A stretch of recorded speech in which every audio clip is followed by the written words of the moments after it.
Hey, what's up guys? Welcome back to another episode of West Tennessee Predator Hunting. On this episode, I'm gonna meet Jason up at the Tennessee River to get after some dogs that his buddy has on his property. It's a kind of a long drive, but it's gonna be well worth it if we can get some dogs on the ground. So stay with us.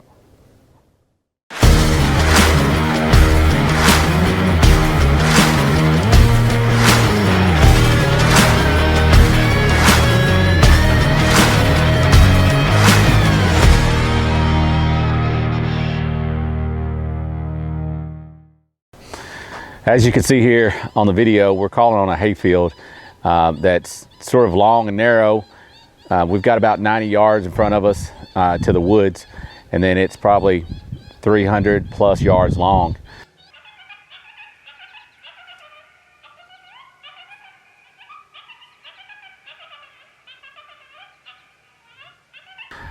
These dogs come in to our downwind. The first dog, he will not stop. We're doing our best. We're woofing, we're hollering, we're whistling, we're doing everything we could, but he got our wind. He didn't want to stop, and you can't blame him. I mean, he knew something was up.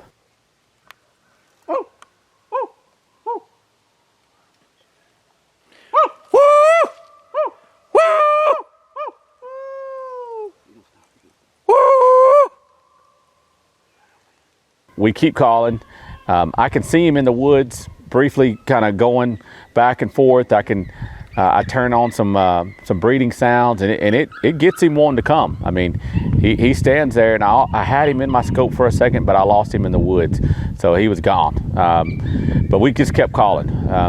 It was one of those things. We knew there was multiple dogs there, and we just kind of kept at it. Not long after that, you'll see it here. Here comes the second dog, and it does the same thing. It's not wanting to stop. It's moving on pretty good, but it gives me a brief second to get a shot at it before it hits the woods. Yes. Yeah. So one recommendation I give everybody that's a new hunter: make sure you range everywhere that you're going to shoot potentially. I looked at this spot when that dog stopped, and I thought it was probably 250, maybe a little less, and it was further. I ranged it after. You'll probably hear me say it. It was probably 290, almost 300 yards, and I shot under it, or I shot before it hit the dirt. So yeah, it hurts. And that was dog number 2. So we're feeling a little bit frustrated right off the start of the first hunt here at the Tennessee River, but we're going to keep going. I mean, it's still early in the morning, and we've got more spots to do, to chase. So here we go. Let's go get another one. Put one in the chamber. Yeah, he's hot. On this next stand, we put John Cade on the gun with me. And we're going to do our best to get something on the ground. This spot, as you can see, looks really catty. I mean, we've got timber. They've been cutting timber.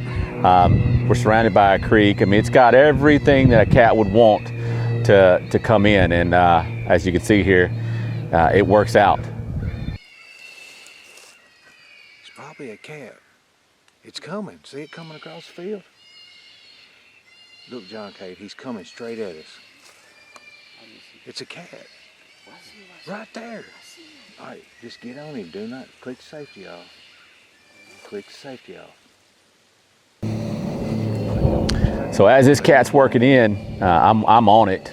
We're trying our best to get John Cade on his first cat, so we're letting him, do his best to get it. Jason is talking him through, kind of just wait. Let's get it closer. Let's not, really rush the shot and miss it. So it looks like a smaller cat to me, but it was super cautious. It's on its way. We have a decoy playing at the same time, the little whirly decoy, and it gets about halfway, and I think it had not seen the decoy, and it spun and it spooked it, and it was off before we could get a shot.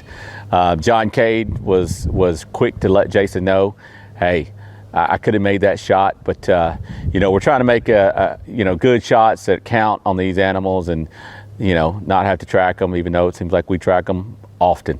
But you know, that cat came in early on the stand, so we just kept calling. We switched up to some howls, and I look over to my right, and there's a dog standing there looking at us. I don't know how long it's been there, but it's probably, you know, 250 yards away to my right. So I changed some sounds up, and next thing you know, we've got 2 out in the field. From here, we struggled a little bit to get anything on footage. They came out and they spread apart. So we're struggling to get them on the camera. We have some miscommunication. We finally get it dialed in, and you know, this was just not my morning. I shot, I don't know, right under it, right over it, but the dog just doesn't seem to care. It stands there, gives me a second shot, and I redeem myself a little bit on the second shot.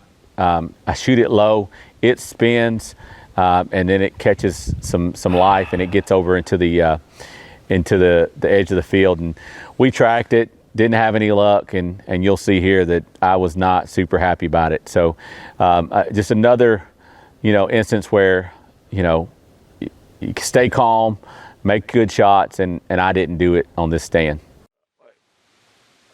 All right, so just give a quick recap here. Cat come out, could have killed it. Jason trying to milk the footage, I get it. John K. could have killed it easily. He was right on it, steady as can be. A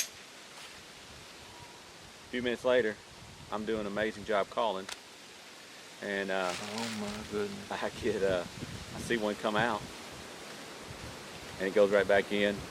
I get him back out. This time he brings his buddy.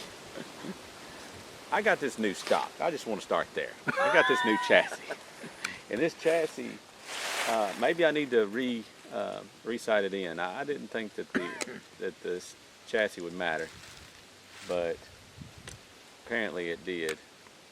Missed the first shot, 250, something like that. And then second shot I did hit it. We're gonna go see if we can find it. He spun, and he had a lot of life though, and I didn't see a lot of blood. So.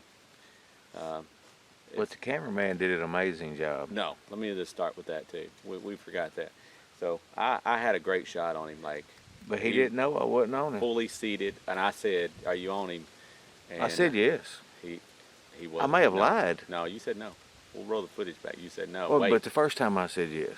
Anyways, I hit him the second time, a much tougher shot.